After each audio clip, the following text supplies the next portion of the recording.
Mira el tubo de tapa gris. El tubo de tapa gris tiene una sal especial que se llama fluoruro.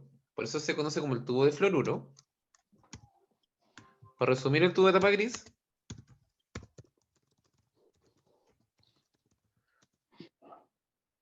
tiene una sal especial que se llama fluoruro, la cual inhibe la glicólisis. Por eso este tubo es ideal, sirve idealmente para medir la glucosa.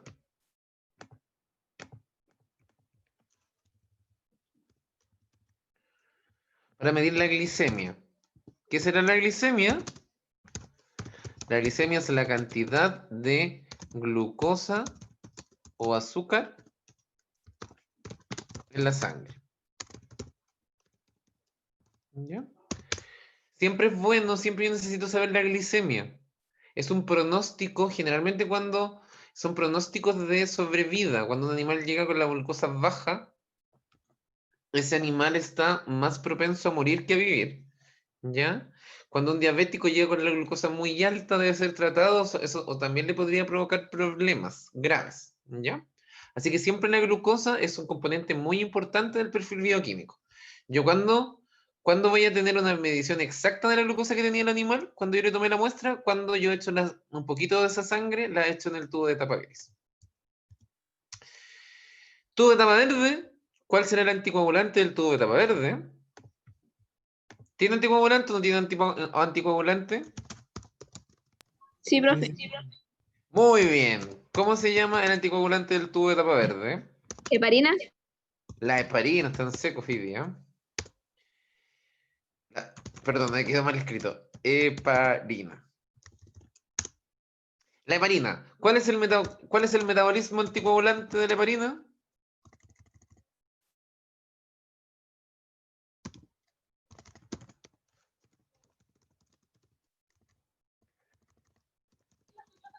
Inhibe el paso de la protrombina a trombina. Exacto, el mecanismo anticoagulante es inhibe el paso de la protrombina a trombina. Ustedes no tienen ni idea de lo que es eso, porque todavía no hemos visto coagulación, ¿ya? En 2 o 3 clases más vamos a ver la cascada de la coagulación. Pero ahí nos vamos a dar cuenta que el paso de protrombina a trombina es uno de los últimos pasos para que se forme el coágulo, ¿ya? Entonces, en esa parte, ella ahí se mete, inhibe ese paso, que es fundamental para que se forme ¿no es cierto?, la malla de fibrina y el coágulo secundario o el coágulo irreversible.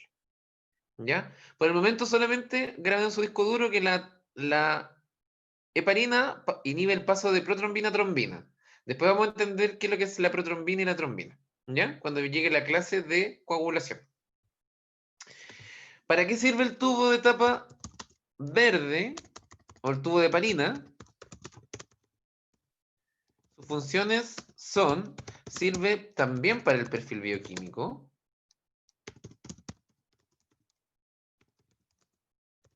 o bioquímica sanguínea, por si lo leen por ahí. Sirven para realizar el perfil bioquímico y sirven para medir gases sanguíneos.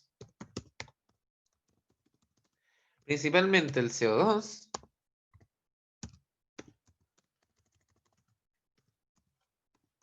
el oxígeno, que se saca por diferencial, ¿no es cierto? Y el bicarbonato. El HCO3 o bicarbonato. Voy a poner bicarbonato, ¿no? Más fácil. Bicarbonato.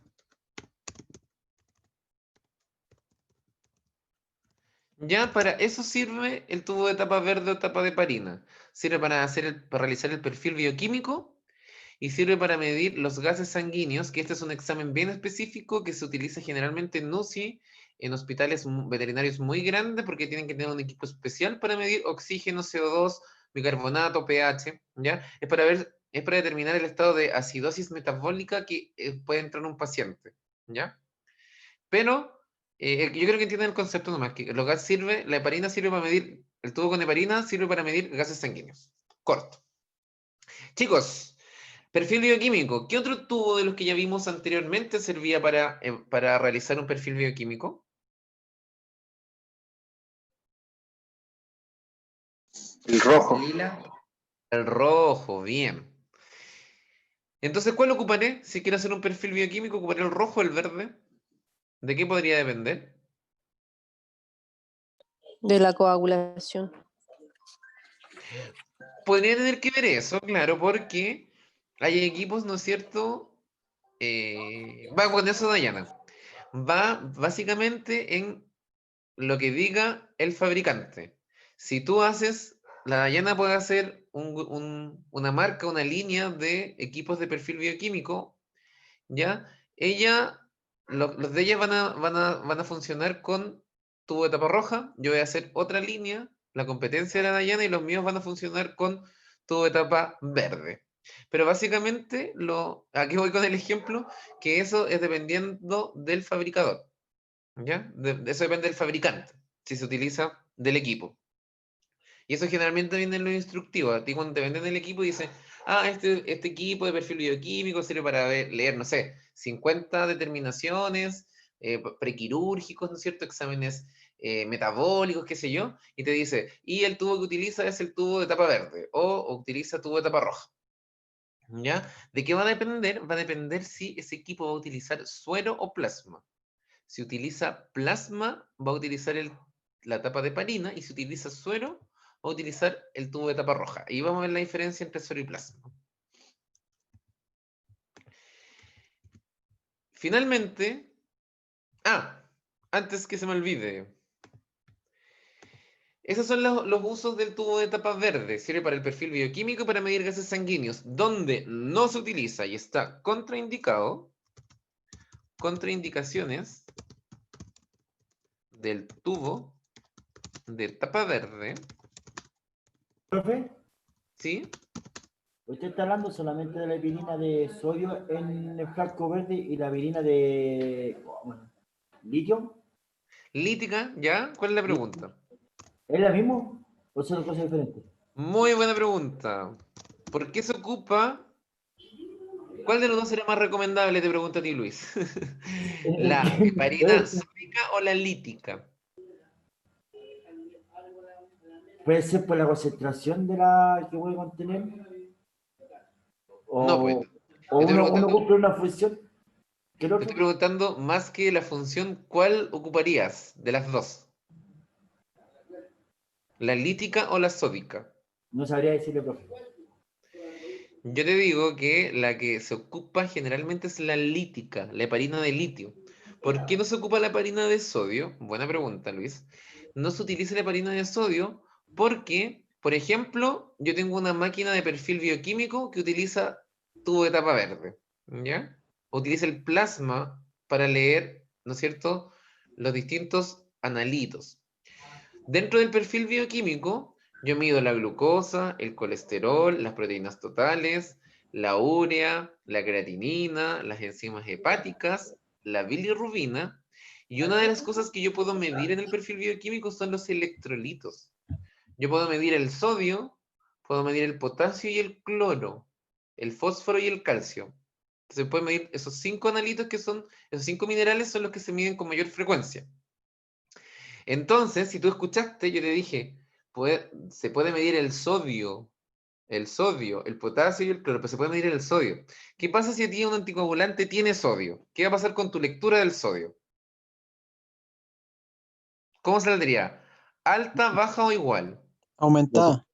Aumentada, ¿no es cierto? Porque tú le estás metiendo sodio con el anticoagulante. Entonces, generalmente por eso se utiliza la heparina de litio, porque en los animales no se mide mucho el litio, en los humanos se mide, pero en los animales de rutina no se mide el litio, es por eso. No sé si te queda claro, Luis. Sí, Cordero. profe. Sí, profe. Muchas gracias. Por eso se ocupa la heparina lítica y no la sódica. Ok. ¿Ya? ¿Dónde no se ocupa el tubo de tapa verde? No se utiliza en hematología. O sea, Para todo lo que se ocupa el tubo de tapa lila, no se utiliza el tubo de tapa verde. Ni para el hemograma, ni para el frotis sanguíneo.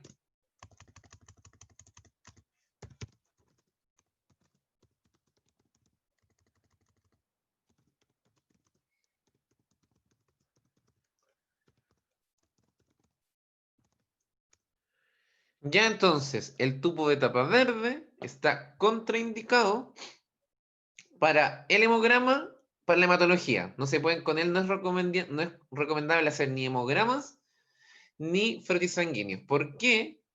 Porque la heparina, todas estas pruebas de hematología necesitan teñir las células. Y la heparina interfiere con el color o la tinción de las células.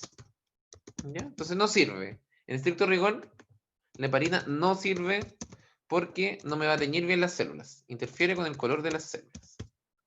Así que cuando yo quiero hacer hematología, la estrella es el de uso predilecto, es el tubo de tapa lila. ¿Ya?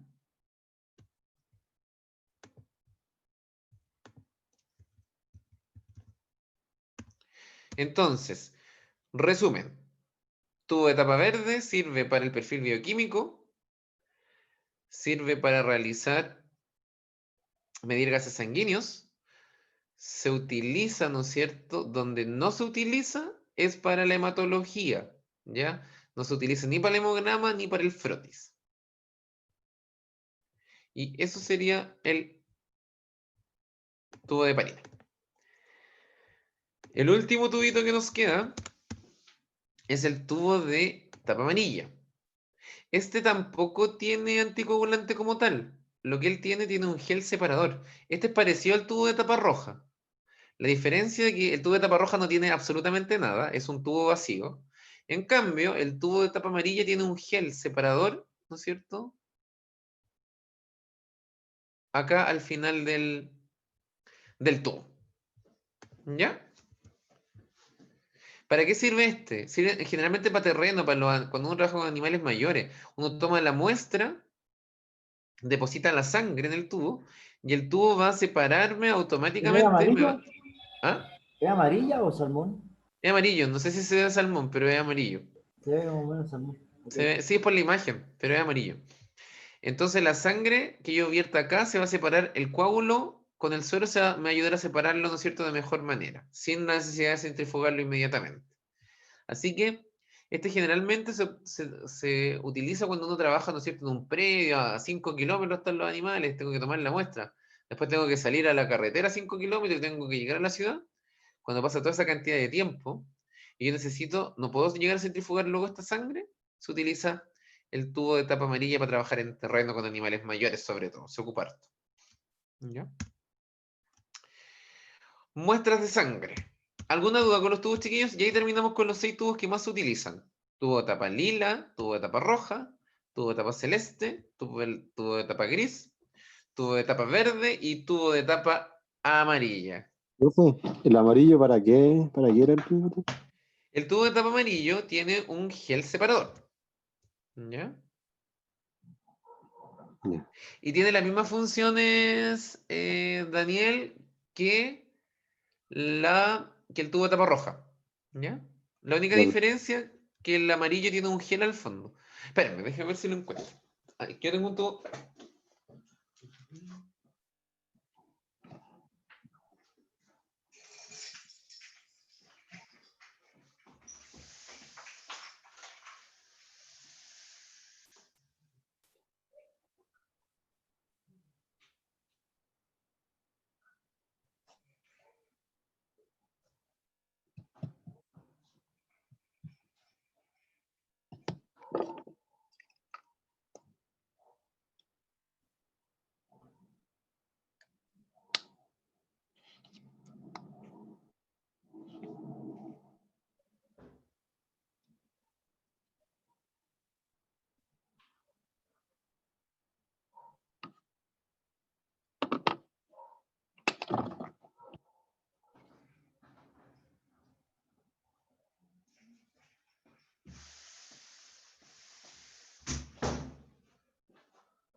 Lo encontré, ¿me ven?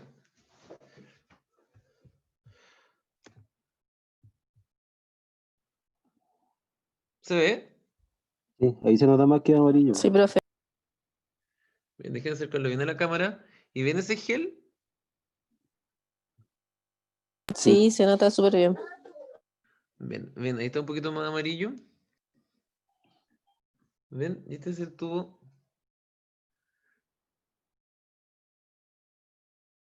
No se ve, profe.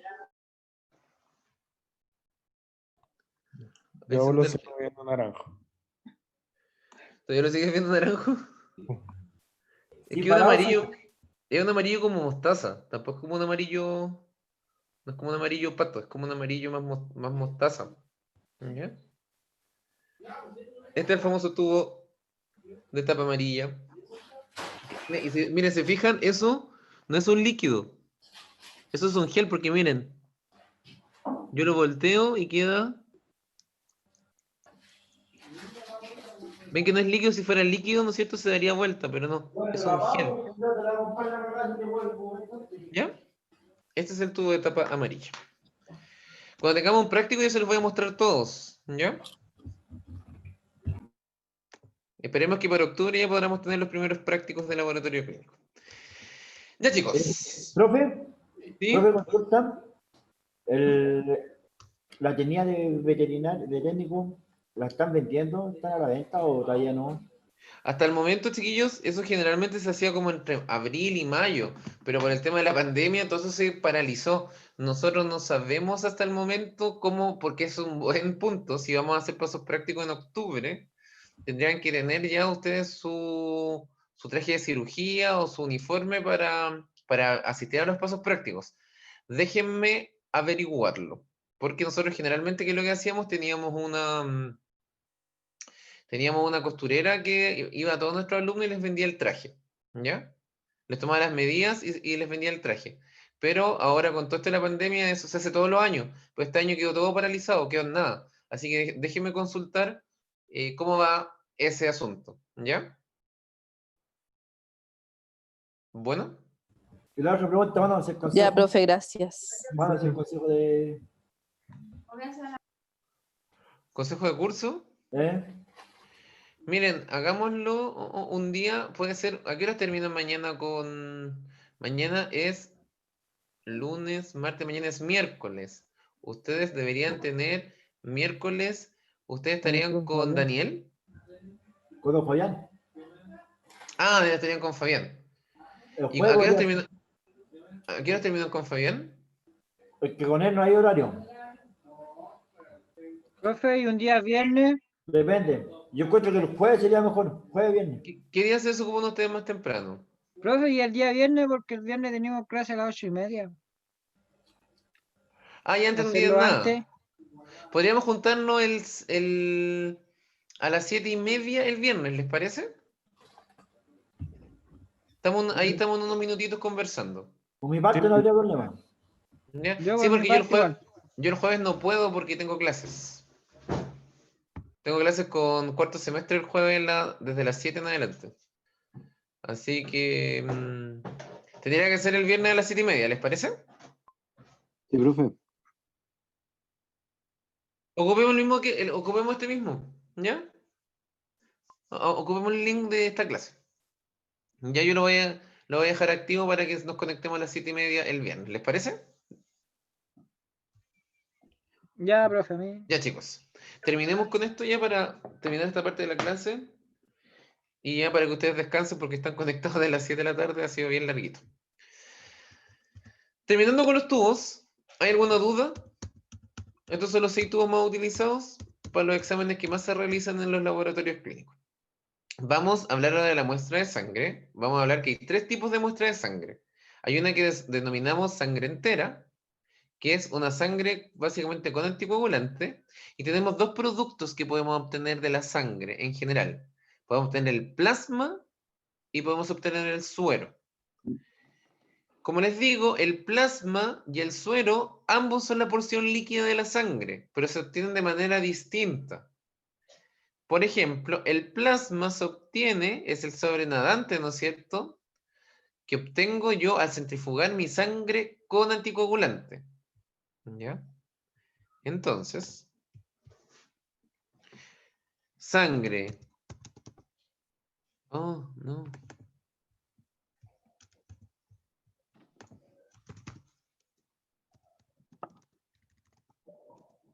Sangre más anticoagulante. Voy a obtener sangre más anticoagulante, voy a tener plasma.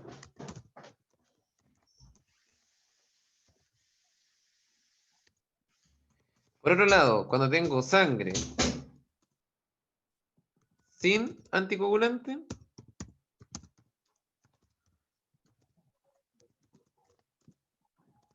voy a obtener suero.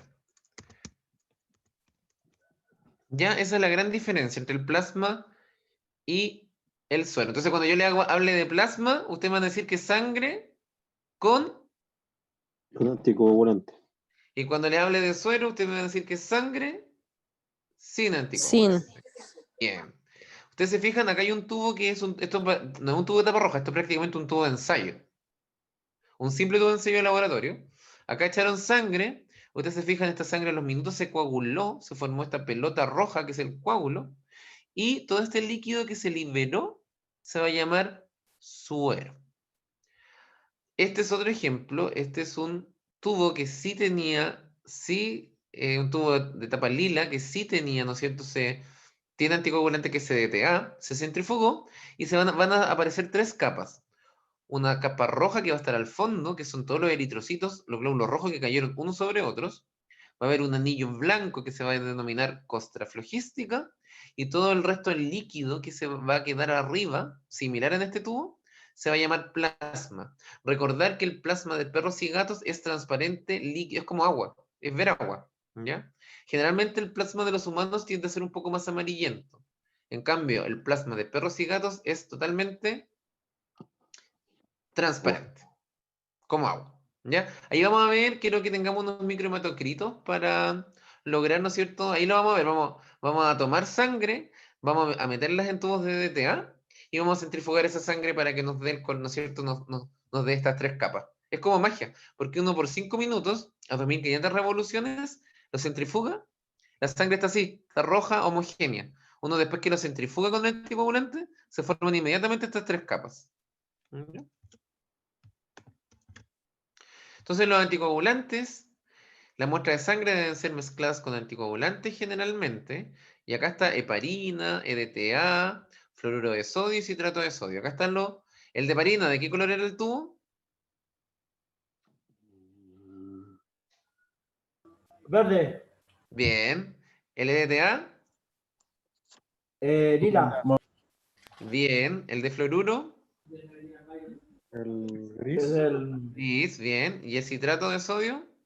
el Rojo. amarillo, el naranjo. No, no. ninguno. Ni el amarillo ni el naranjo, ¿no? El celeste. El celeste, bien, Dayana. Ese mismo era. Acá una tabla resumen de los 6 que vimos, ¿ya? El anticoagulante, en qué prueba se utiliza, y el material. Generalmente antes se ocupaban, antiguamente, para tomar muestras de sangre se utilizaban frascos, tubos de vidrio. Pero después se dieron cuenta que el plástico era más fácil de lavar, tenía menos alteraciones a la sangre y básicamente era más práctico de utilizar. Yo creo que por un tema medioambiental vamos a tener que volver al vidrio para no contaminar tanto el planeta con plástico. Entonces, acá vamos a repasar bien rápido, que es la última parte. Vamos a ver la obtención de la muestra de sangre en distintas especies. Ustedes, yo sé que en enfermería, en técnicas de enfermería clínica ya lo tuvieron que haber visto, así que no vamos a dar muchos detalles. Tenemos caninos, perros. ¿En qué vasos sanguíneos? Primero, ¿en qué vaso sanguíneo yo tomo la muestra de sangre? ¿En venas o en arterias? en la vena. Venas. Venas. Vena. Ya, venas. Bien. ¿Cuáles son las venas que yo utilizo para tomar una muestra de sangre en los perros? La safena. La Ya, yugular. La yugular. safena, Cefálica. yugular y cefálica. Safena. De esas 3 que ustedes nombraron, que están bien, la safena, la yugular y la cefálica. ¿Cuál es la de primera opción en los perros? La de La primera cefálica. elección. La Cefálica. cefálica, bien. Cefálica. Gatos. ¿Qué venas Las puedo sacar? mismas. Las mismas. Pero cefálica. ¿Y cuál es la de elección en los gatos? La cefálica. El yugular. No. Yugular. Erwin dijo bien. Es la yugular, no es la cefálica. En los perros yo tomo de elección en la cefálica y en los gatos en la yugular. ¿Ya? Veamos si está bien. Está bien. Cefálica. En ese orden. En perros se utiliza la cefálica, luego la yugular y luego la safena. Y en gatos, yugular, safena y cefálica. ¿Ya? En los conejos y en los cobayos, en los pequeños roedores, animales exóticos, se utiliza la vena marginal de la oreja o intracardíaca se toma la muestra, directo del corazón. En las ratas del laboratorio, ¿no es cierto? Se toma en el seno orbital, se mete un microhematocrito, que es un cilindro muy delgadito de vidrio, se incrusta por el lado medial del ojo y eso se empieza a llenar con sangre. En las aves se toma generalmente en vasos sanguíneos, venas que están en las alas, como la vena braquial, la vena ulnar anterior, etc. Profe, ¿Sí? quería hacer una pregunta sobre que está hablando, justo habló de las aves. Ujú. Hoy día me hicieron una pregunta una amiga que tiene un gallo en la casa ¿Ya? que tiene como la uña como tirada para arriba y le cuesta caminar al gallo. ¿Ese se puede cortar? Manejo de corte de uñas en aves de corral. Yo, hasta donde yo tengo entendido, sí, se puede hacer cierto manejo. Ahora, ¿cómo se hace? Si hay que aplicar alguna sedación o no, y cuál es el instrumento para hacerlo, yo no te podría ayudar en ese aspecto porque generalmente ese manejo, no veo aves de corrales, ¿ya? Te Ah, podría, te podría dar el, el, el número de un colega mío que hace asesorías a pequeños productores y aves. ¿Ya, Luis? ok, que me estaban preguntando hoy día y yo no pude dar una respuesta. Dije, lo voy a averiguar en la clase y porque le tengo ya Sí, y aparte que producción abierta ustedes tienen el próximo año, justo en un año más. Así que, pero yo te puedo dar el contacto de un colega para aclarar la respuesta, Luis. ¿Ya? Profe, gracias. Acá hay un cuadro resumen de las especies animales y los vasos sanguíneos. Recordar que en los equinos, de preferencia, se toma en la vena yugular la sangre. En las vacas también se utiliza la yugular, pero la que más se ocupa es la vena caudal o la vena coxigia media, en la cola. En la base de la cola se les entierra un vacutainer, una aguja con vacutainer, que es una aguja sellada al vacío, y se empieza a llenar solo el tubo. No hay que retraer el émbolo. ¿Ya? Y así, por ejemplo, en los cerdos se utiliza la vena cava anterior, que está cerca del La oreja. corazón, también en la vena superficial de la oreja, etc. Caprinos y ovinos, yugular, se saca en la vena yugular o se saca en la cola. En las aves, preferentemente, ¿no es cierto?, en las venas que están en las alas. Y están los diámetros de las agujas que se utilizan. Acá tenemos un caprino, cómo se le está sacando, ¿no es cierto?, sangre de la yugular. Tenemos un canino que se le está sacando sangre de la vena cefálica. Entonces, siempre se debe tomar la muestra sanguínea de una vena. Esto es un cerdo, ahí está el hociquito, la trompita, ¿ya? Y acá se está cerca del corazón, se aborda la vena cava anterior para tomar la muestra de sangre. En un felino, a veces los felinos, las venas cefálicas nunca se utilizan porque son muy pequeñas, siempre se colapsan súper rápido. Se utiliza la vena, ¿no es cierto?, de preferencia la vena yugular. Ahora, si el gato fue mordido por un perro, tiene alguna patología o alguna lesión que no permita utilizar la yugular, ahí tengo que ocupar otras vías. A los gatos puedo ocupar hasta la vena auricular con un microhematocrito. En un loro, guacamayos, aves en general, van a hacer de elección las venas, ¿no es cierto?, alares, ulnares o cubital cutáneo. ¿Qué es importante de tomar una muestra de sangre? ¿Cómo voy a elegir qué vaso sanguíneo abordar para tomar esta muestra. Lo primero, la especie que tengo al frente. Todos sabemos que yo si tengo una cabra, ¿no es cierto? Va a ser distinto cómo la voy a abordar a un gato. ¿Ya? O bueno, mal ejemplo, porque generalmente en las cabras sí se utiliza la yugular y en los gatos también. No, ahí es similar. Pero por ejemplo, un perro comparado con un cerdo, ¿no es cierto? Un perro con un loro. Yo voy a tomar en vasos sanguíneos completamente distintos, entonces por eso depende de la especie. Ustedes ya saben en cuál es la preferencia, se lo acabamos de conversar. ¿De qué va a depender también? No solo de la especie, sino que va a depender del volumen, la cantidad de sangre que necesitemos. Hay vasos sanguíneos que son más grandes, como la yugular, que toleran, ¿no es cierto?, extraer mayores volúmenes, sin que se colapse, ¿ya? El parámetro lo que yo quiero medir, ¿no es cierto? Si es mejor medirlo en sangre arterial o venosa, generalmente el 99% de las veces es venosa. Punción cutánea, si es la punción venosa o una punción arterial. Siempre hay que depilar el sitio de donde yo voy a obtener la sangre. Se hace una tricotomía, se hace una desinfección del sitio que yo voy a puncionar. Y esto es súper relevante, una correcta sujeción del animal. Ustedes pueden ser los mejores para sacar sangre de animales deshidratados, de gatos furiosos, de perros, de lo que ustedes quieran, perros chicos, cachorros, pero si ustedes no tienen una buena sujeción del animal, no va a servir de nada. Me ha pasado muchas veces, a mí me gusta sacar sangre, a mí me gusta la sangre en general. Y claro, si tú no tienes, tú llegas, abordas, desinfectas, va todo perfecto.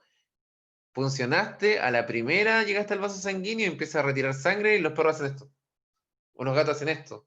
Entonces, si se mueve, ellos se demoran medio segundo en correrse y tú te sales del vaso sanguíneo.